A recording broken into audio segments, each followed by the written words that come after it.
सभी भाइयों को जय Siya Ram. Welcome back my new blog. पहले उड़ीस ना कान तू मिस्त्री अट्टा हट ओए चले गए तो लाइक और सब्सक्राइब करें। देखी तो ये नींद से जागते ही बोलता है हमारे चैनल को लाइक और सब्सक्राइब जरूर करें।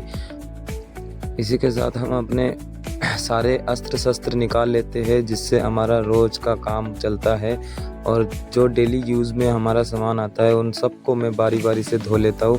घर के हर एक चीज़ को धोना है, आज धो के उसका पूजा करना है।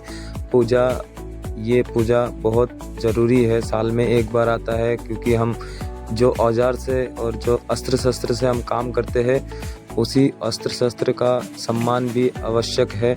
इसीलिए मैं सारे औजार को बारी बारी से धो लेता हूँ। धोने के बाद फिर मुझे इसका पूजा भी करना है। आप लोग देख सकते हो मैं बारी बारी से हर एक चीज़ को बारीकी से धो रहा हूँ कि इसमें कोई मैल ना रहे, क्योंकि एक दिन आता है साल में। और ये देखो, ये नींद से जाग के फिर छेड़खानी करता है औजार को लेके, देखता है कि औजार सोल सही है कि नहीं। ये सारे ईंटों पे सोल मार के देखता है, और मैं अपना काम जारी रखता हूँ क्योंकि मुझे ये काम जल्दी से जल्दी निपटाना है और पूजा का कार्यक्रम चालू करना है।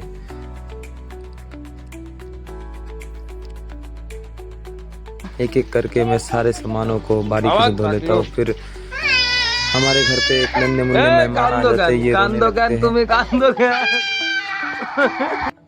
फिर इनको फोन दे देता हूँ, हंस भी देते हैं थोड़ा सा।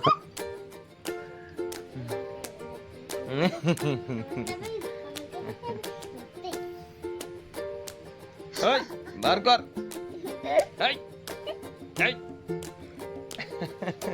फिर कुछ ही समय बाद ये भी घर से चले जाते हैं और मैं अपने कार्यक्रम पे लग जाता हूँ। और मैं फंटी धो लेता हूँ, सारा फंटी एक एक करके मैं सारे फंटी भी धो लेता हूँ।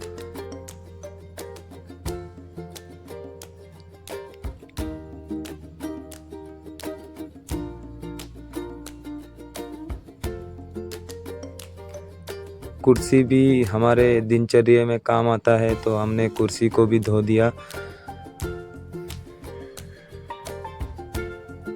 देख सकते हो हमने सारा अस्त्र शस्त्र धो के उसके बाद मैंने अपने दोस्त को फ़ोन किया, वो मुझे लेने आ गया। मैंने कहा कि प्रसाद लेने जाना है, फिर हम मार्केट की तरफ निकल गए। और ये देखो, एक भाई ने हमसे लिफ्ट मांग लिया, हमने इनको भी बैठा लिया। इनको बैठाने के बाद हम अपने मार्केट पे चले आते हैं। ये देखो, मार्केट में हर प्रकार की मिठाई, हर प्रकार के फल, इनको देख के हम अपने निजी दुकान पे चले जाते हैं जहाँ पर हम प्रतिदिन जाते हैं। तो हमें ये कारीगर मिल गए हैं जो बूंदी बना रहे थे, और बूंदी हमने बोला कितने रुपए करके है किलो, तो उन्होंने कहा 120 रुपये। तो हमने आधा किलो ले लिया बूंदी और पंचोमिष्टि कर लिया था। पंचोमिष्टि करके फिर हम फल के दुकान पे निकल जाते हैं, ये सारे मिठाई पैक करवा के। ये देख सकते हो कारीगरी ऊपर से डाल रहे और नीचे से बूंदी बन के निकल रहे। ये पंचोमिष्टि भी हमें दे दिया भैया ने। भैया की मिठाई हमारे पूरे मार्केट में फेमस है, इसलिए हम भैया के दुकान पे आते हैं, राजू स्वीट्स। इसे बड़ा वाला नींबू कहते हैं, आप लोग देख सकते हो। इसे हमारे में सिलोम लेबू कहते हैं, और आप में क्या कहते हैं कमेंट में ज़रूर बताना। इसको भी हम 2 पीस ले लेते हैं, और हम फल के दुकान से भी केला और सेब ले लेते हैं। ये सारा हमारा कंप्लीट हो चुका है। बाज़ार से जो लेना था हमने सब कुछ लेके हम घर की तरफ निकल जाते हैं। घर की तरफ जाते जाते आप लोग देखो, ये सारा ले लिया हमने सामान, और घर जाते जाते हमने देखा कि और दूसरे लोग भी अपने बाइक और घर के सामान धो के रेडी कर रहे थे, और हमने अपना सारा फल फ्रूट धो लिया।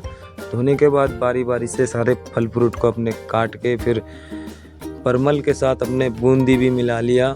बूंदी मिलाने के बाद हमने सबको एक साइड में करके रख दिया, क्योंकि हमें अभी पूजा स्टार्ट करना है। हमने घर के अंदर मंदिर में पूजा दे दिया था, और सभी फलों को हमने बारी बारी से काट लिया। हमने नींबू से शुरुआत किया था, और सेब भी काट के फिर हमने केले भी काट लिए।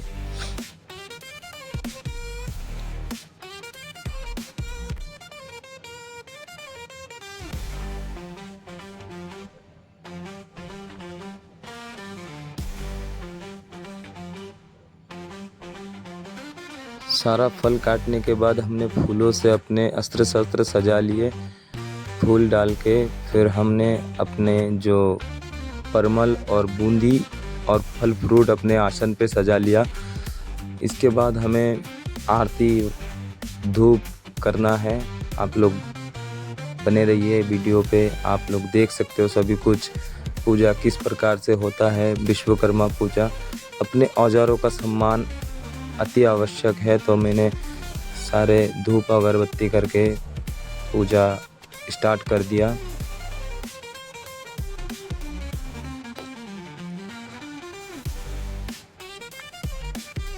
हमने धूप अगरबत्ती करने के बाद अपना तिलक, जो तिलक लगाना पड़ता है वो तिलक लगा दिया सारे अस्त्र शस्त्र पे।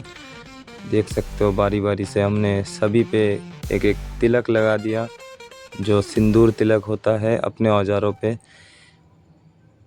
औजारों का सम्मान आवश्यक है, क्योंकि इस औजार से हम सालों साल काम करते हैं और इसी से हमारा रोजी रोटी और घर चलता है। इसके लिए हमें इसका बहुत ज़रूरी है, ज़रूरी एकदम अति आवश्यक है इसका सम्मान करना।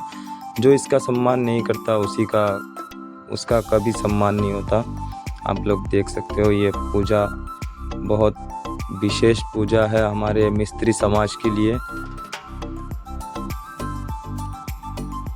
मिस्त्री समाज का जो भी डिपार्टमेंट है सारा इसी पूजा के ऊपर निर्भर है, क्योंकि विश्वकर्मा भगवान हमारे सृष्टि के रचयिता है, जो हर एक मकान घर जो भी है उनके कारीगरी से ही हम ये संभव हुआ है। आप लोग देख सकते हो ये सारे पे तिलक लग चुका है सारे औजारों पर। अब हमारा पूजा संपन्न हो चुका है, तो जय सिया राम। अब पूजा संपन्न होने के बाद बच्चे लोग भी आ जाते हैं प्रसाद लेने। बारी बारी से मैं बच्चे लोगों को प्रसाद भी दे देता हूँ। हम भी बचपन में बहुत प्रसाद ऐसे पन्नी लेके जाते थे और पन्नी भर भर के ले आते थे और सारा दिन खाना भी नहीं खाते थे और प्रसाद खा के ही अपना पेट भरते थे और इतना अच्छा लगता था। बचपन के यादें ताज़ा हो गई। हमारे पास जितना प्रसाद है उससे ज़्यादा तो बच्चों के थैलियों में है, तो मैंने भी मम्मी को बोला कि हमारे पास जितना प्रसाद नहीं है बच्चों के थैलियों में उससे ज़्यादा प्रसाद है।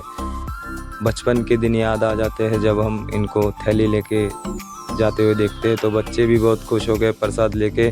सभी एक्साइटमेंट थे प्रसाद लेने के लिए। आप लोग देख सकते हो बच्चे बहुत खुश हैं।